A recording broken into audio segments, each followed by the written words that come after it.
What's going on, guys? Got a pretty cool video for today. We're going to find out how good a team of teenagers would be if they all played together in the NHL. I thought this would be, pretty cool. As most NHL teams have one, maybe two teenagers on their team. This team is all teenagers, so not to be the highest rated, but they do have very good potential. So it is the Tri-City Teenagers, as you can see there. Colors went with teal and blue just because. Top players, we got Svechnikov, Dahlin, and Hughes. Those three guys in particular will definitely be trying to carry this team. Obviously, 7 of the Detroit Red Wings just because they are the lowest rated team in the game. I feel like it's the most fair, and as you look here at the team's rating, 80 overall, it's actually tied with Detroit. So I think we have a chance to make the playoffs. I've seen the Detroit Red Wings make the playoffs in the first year. It doesn't happen very often, but sometimes it does, and like I mentioned, our team has so much potential. If they play well, their rating should be going up during the year, getting better and better, and maybe we'll actually have a shot. And real quick, guys, I want to thank Raycon for sponsoring this video. They actually sent me a pair of their everyday E25 earbuds. Worked out really well, as I've been wanting to try a pair of wireless earbuds, but I thought all the ones on the market were pretty expensive. These ones are actually about half the price, so highly recommend them for that reason alone. Also, I'll just kind of show you guys what's inside. As you open it up there, you have the charging case. They actually last 24 hours with this. I think it's 4 charges, 6 hours each charge. Below that, you actually have different sizes, so they should fit your ears perfectly. And I saw too that Ray J was actually a co-founder, and our favorite NHL 20 announcer, Snoop Dogg, is actually a big fan of these. So I just thought that was a pretty cool similarity. And like I was mentioned before, guys, right here is the charging case. Inside, of course, is the earbuds. Blue light there just means they're charged up. I actually got the classic black, but they come in a variety of different colors. And as you can see, not very big at all. You put them in the ear, very discreet, they don't stick out at all. Also too, they're really good for noise isolation. They fit snug right in your ear. I'm not sure if you guys have flown before, there's always like a hum on the airplane, and I felt like these helped out a lot with that. And like I mentioned before, guys, the earbuds I have in right now are their latest model, the E25s, with even more bass. And I use these quite a bit when traveling through Europe, so I feel like I can vouch for them and say the sound quality is just as good as other top audio brands. Again, big fan of these. If you guys want to get a pair of your own, there's a link in the description. You'll actually get 15% off using that link. They're already like half the price of other high quality wireless earbuds. With the extra 15% off, I feel like they're definitely worth getting. So hopefully you give these a try. Now, let's get back to the video. So next year, guys, I'll give you a look at the team's lines. As you can see there, team stats rebuilder. Really no surprise. Same rating as the Red Wings. Obviously going to be rebuilder, but this team has a lot more potential. So again, they could become like a hopeful during the season if they play well. First line there, I think, is 6. We got Lafreniere, should be first overall pick 2020. Playing with Jack Hughes, first overall 2019, and Svechnikov. So pretty nasty first line. Again, Svechnikov, highest rated player on this team.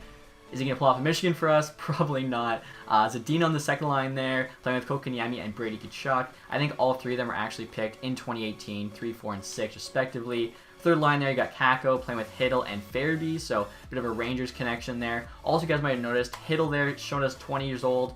Same with Tkachuk, or actually, Tkachuk showing us 19, so it's a bit weird. Basically, when I was doing the created team, I was looking at the age that it's showing at the top there, which is 19, for Tkachuk, Hiddle, and a couple others, I think TacTixHD as well. But they're actually 20 by the time you start a franchise, as all 4 of them have September birthdays. But my rule is basically, when I was in created team screen, are they 19 or younger? So the 4 of those guys have September birthdays, so just know that they are kind of 19 by August 31st, which I guess would be my cutoff point.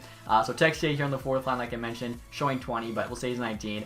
Playing there with Kirby Dach and Lucas Raymond, who is also going to be drafted this year, 2020. Should be a top 5 pick. Defensively here, we got Dahlin and Hughes on the top pair. I think that should be an insane top pair.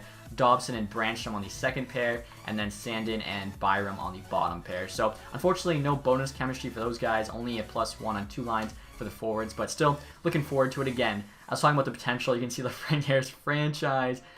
Pretty much everybody's elite, if not they're like top 6. Farabee's high top 6, Hiddle medium. Most of them, though, like I said, are elite, so really they should have a lot of growth. Dahlin's also a franchise. Hughes there, medium elite. Same with Brandstrom. High top 4, medium elite. Like, these guys should grow. Now, goaltending-wise, there's not a lot of good teenage goalies as goalies take longer to develop. So our best goalie actually isn't even in the NHL yet. It's Yaroslav Askarov, who's currently in the KHL. Should be a top 10 pick in this year's draft in 2020. So in-game, I have him as a 74 coming out of the draft, as he is playing in the KHL right now, so I felt like that kind of just made sense to me. Also, he's got highly potential there. Backing him up, Spencer Knight, picked, I think, mid-first round last year. Highest goalie taken by far. Also medium elite, 68 for a backup. Hopefully only plays like 20 games, so it's not too big of a deal. Definitely a little bit worried that the youngest players on the team are our goalies, but we should be okay. As well, looking at the special teams here, first unit, I think, is pretty nasty. Even the second unit there is not too bad. Again, the ratings aren't too high, but when you look at their stats, like, Hughes is an 85, so that's a bad example, I guess. Jack Hughes is an 80, but hands are insane, good shot, good speed. Like, pretty much all stats are good other than physical. Even guys, like Kokiniemi there, 80 overall. Like, they have pretty good stats. We definitely don't have really any holes on the team. You guys can take a look at the penalty kill there, the 3-man penalty kill. We're getting -1 on both of that, but it's really tough to, get anything better than a 0. So, look at the NHL team again. I'm pretty excited about it. Also, AHL, I made the first line, all kind of guys that just missed the team. So, Isaac Lundstrom there, playing with Quentin Byfield and Holtz. Byfield and Holtz both going to get drafted 2020. Byfield should be number 2, Holtz top 10. Top pair there, Hernola playing with Sider. Both those guys just barely didn't make it. And then goalies, we've also got Rodriguez there as a backup, 19. I feel like Spencer Knight, because of the potential, just makes more sense as the NHL backup for us. So, again, I don't think I've ever had a team with like this much potential on it. So even though they're lower rated, I do, have high hopes for them. I saw the Red Wings team make the playoffs before, so anything can happen. Also, you guys for captaincy here, gave the C to Svechnikov because he is the highest rated player on the team. But for the alternates, I decided to go with Hughes and Hughes as the 2 A's. I thought that was cool. Jack Hughes and Quinn Hughes. Why not give both of them the A's there? Also, to actually show you guys the offense, defense, and goaltending ratings for this team. I feel like, I don't know, everything should be pretty good other than goaltending. So yeah, 85 offense, 82 defense, and then 66 goaltending is a bit rough. Also, you guys can see the jerseys there again. Just decided to try out some new colors with like the teal and the blue. Svechnikov there rocking the C on the home jersey. Right there's like the away jersey. Nothing too crazy. Obviously, T there stands for teenager as our logo. But we'll get started now with the sim. Probably gonna, check in a couple times to see how their growth's doing, but got high hopes for this team. Alright guys, we're at the end of December now. I'm kind of disappointed. We're currently 19-19-2 for a 500 record, which you might not think's too bad, but we're actually in a playoff spot at the beginning of the month. Unfortunately, I think we won 2 of our last, 8 games there, so that's not good. We still, are in striking distance. Could definitely make that playoff push if we start playing a bit better, but I was about to be like, look at this team. We're still in a playoff spot.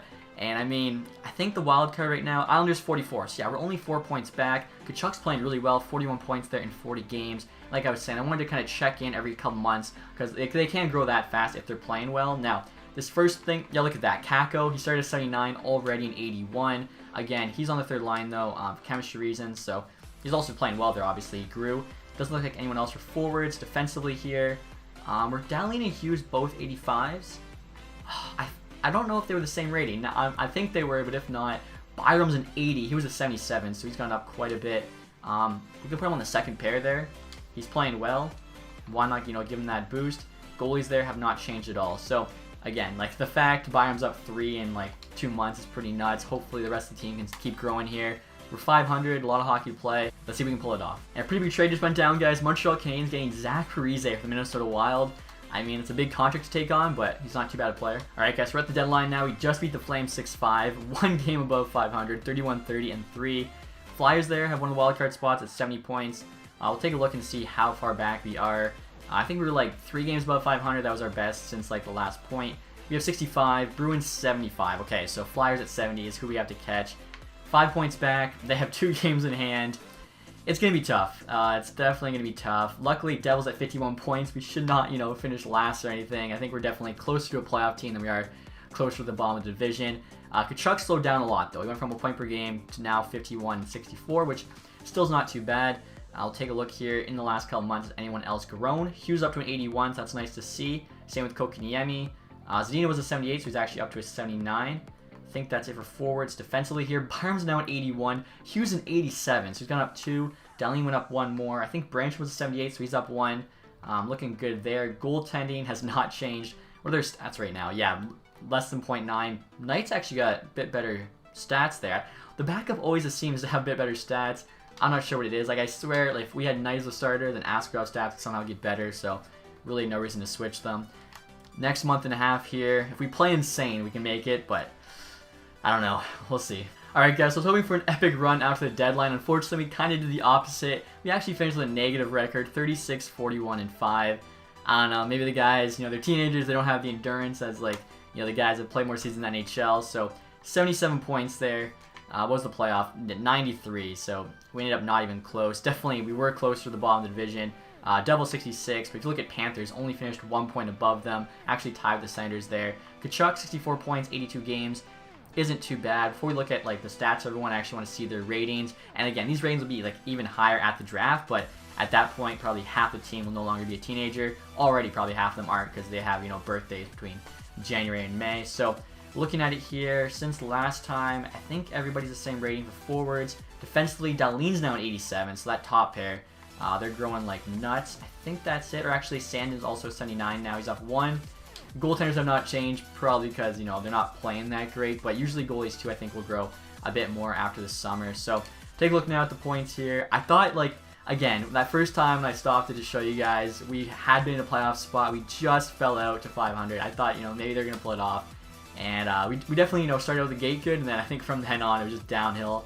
Let's see, Kokaniemi, 62. So this is the second line right now, putting up the most points. Svechnikov, only 59. This is also using the high scoring sim. So really surprised by that. Playing with Hughes and Lafreniere. Lafreniere there at 52. Hughes, 58. I'm surprised Lafreniere didn't grow at all either. Medium franchise, playing first line. Playing some pretty good players too. Like the second line, they have the best plus minus. Very interesting that they're, you know, putting up the most points. Quinn Hughes there, 48. It's not too bad. Real life though, he's doing better than that. Dahlin, 40 as well. Kind of the number one defenseman we relied on. Zadina, Kako, decent amount of points. Definitely kind of by committee here if you look at it. No one really going off. And Dobson having the lowest points at 15 is not too bad. So goaltending here. Askarov did not have the best season. 26 and 30 actually is not a terrible record, but .888, 3.5. That's just rough. Knight there, bit better stats. Again, I think simply because he is the backup. I'll take a look at the AHL team too, just to see the guys we put in there, how they did. Lundstrom, 61. Holtz, 53. Actually had more assists than goals, even though he's a sniper with a really good shot. Beitel there, 42. Again, 17-year-old in the AHL. I don't think that's too bad. Hanola at 40. Let's see, Sider, what do you have? 21, not too bad. Rodriguez in his games did have positive record, less than a .9 though, so I think the AHL team might be in the playoffs. We'll actually have to double check that once we get done here. So next, we'll actually take a look to see who led the entire league in scoring. Phil Kessel. Was not expecting to see Phil Kessel, 106. McDavid is who I thought it would have been, tied with Eichel at 104. Draisaitl there, Ovi, Sagan, Kane, Carlson, 90. That's nuts. I mean, that is true real life, Carlson being up there as a defenseman. Take a look at Staines now to see where he finished the entire league. Maybe if like we were in the Western Conference, we would have been a bit closer. I was thinking about maybe putting us in the Pacific or something, but I feel like just taking out Detroit is the most fair. Tampa President's Trophy, Buffalo somehow second. So like that could have been us. Buffalo on paper is not a much better team than our team was. And you know, sometimes the sim, just the way it works, like Anaheim got in there as the 9th team. Are you kidding me? So let's keep looking here. Winnipeg, 90 points. So even in the West, we're still 13 points out. Where we finished? 26th the entire league. We did better than Ottawa. Edmonton. Surprised to see them that low. Florida, Vancouver as well, and New Jersey. So, all in all, not too bad. Was hoping for a bit better of a season, but again, if you look at the ratings, you look at our team stats, probably was to be expected. Now, the AHL team is in the playoffs, so maybe we'll see just how they do. Few inches later. So, unfortunately, guys, that starting line of teenagers we put in the AHL did not help them out as they went one and done in the playoffs. 3-1 in the first round. That's rough. And look at this, guys. Edmonton Oilers picking first overall again, jumping up from number 4. Calgary number 2, jumping up from 13. So that's insane. That's definitely, you know, heating up the Battle of Alberta. Also, too, I'm wondering, like, because we put Lafreniere into franchise mode, is he still, like, going to be in the draft? It's definitely... I don't know if I've ever done this before, so I kind of want to check that right now. He should just be the number 1 player when we go to look right here. And Lafreniere is still there, yeah. So if you do this, you would have a duplicate, so... good, we're just doing 1 season. Also, as you can see there, Arizona Coyotes Stanley Cup champions. I'd love to see that for Taylor Hall, although I don't even know if they really were going to make the playoffs real life this year. I feel like probably we're not. So what did their run look like? Vegas in 6, Ducks in 5, Coyotes in 6. That'd be a good, or sorry, Colorado in 6. That'd be a good conference final. Then the Philadelphia Flyers in 6. Philly making it all the way from the East. I don't know if I'd expect that. Best of 7 there with the Islanders, 5 against Toronto, then best of 7 with the Boston Bruins. So take a look at the awards next here. We'll start off with the NHL. Coyotes win the Cup. Tampa Bay Presidents. Where you know all the team awards. So Kessel got the Art Ross. Eichel though got the Hart. Carlson obviously got the James Norris. Kessel also got Lady Byng. McCarr gets the Calder, which I don't know. Him and Hughes are so tight this year. I feel like in my eyes McCarr's slightly better. Honestly, it's so tough to call. Kessel also got the Conn Smythe, so he had a crazy year. Dubnyk with the Vesna. That's pretty surprising. Also got the William Jennings, which I think is even more surprising maybe that Minnesota had the lowest goals against. Jarmelson, Bill Masterton. That's also kind of interesting because usually Bill Masterton goes to a defenseman on a bad team, but Arizona won the Cup, made the playoffs. So that's very interesting. Rangers coach got Jack Adams. Kopitar, Selke. Eichel also got Ted Lindsay. And then Kucherov actually, Maurice Richard. I totally forgot to check goals. AHL here, we'll take a quick look. Boldy, just to see if, I don't think Turcotte. Hiroshi, outstanding rookie. I was wondering if we maybe got one award, and we did. We didn't go to one of our teenagers or whatever. And I don't think the Griffins got any team awards, unfortunately. They did not. So I'm just going to sim right now, guys, to the draft before I end this here, just to kind of see how much more this team grows, as there's usually a bit of extra growth between end of the season and the draft. Even though no hockey's being played, doesn't really make sense. It always happens. So I just want to kind of see the final ratings for this team. Throughout the draft here, guys, look at this. Edmonton actually has the first overall pick on the block. I don't know about that one. Look at the trade values. They're insane. Apparently, Byfield has the most value. More than Lafreniere, who's 83 already. Dahlin's an 88 now, same as Fetch. Hughes 86. Kotkaniemi 84, same with Hughes. Kakko, Kachuk. Kachuk didn't change. He was the leading scorer on the team. That doesn't make sense. Bachvis there, an 81. I'm not even sure if I showed you guys him. He was in the AHL, at least he was supposed to be. Didn't quite make the team though. Zadina, Byram. So yeah, a lot of guys grew a ton. Some guys not so much. But I mean, if you look at the trade values on this team, that's just insane. Goaltending, did they grow at all? They didn't. Oh, Spencer Knight went up by 1, and that is it. So clearly, you don't want to put a young goalie into the NHL too early, because Askarov isn't even supposed to get drafted until now. But that's me, guys, for this video. I thought that was pretty interesting. Again, early on, I thought maybe they'd be a playoff team, but unfortunately, it looks like you do need some veteran presence, some experience on an NHL team to actually make the playoffs. Hopefully, you guys enjoyed this one, though. If you did, leave that thumbs up. If you haven't subscribed yet, please do that. And as always, guys, thanks so much for watching. Have a nice day. Goodbye.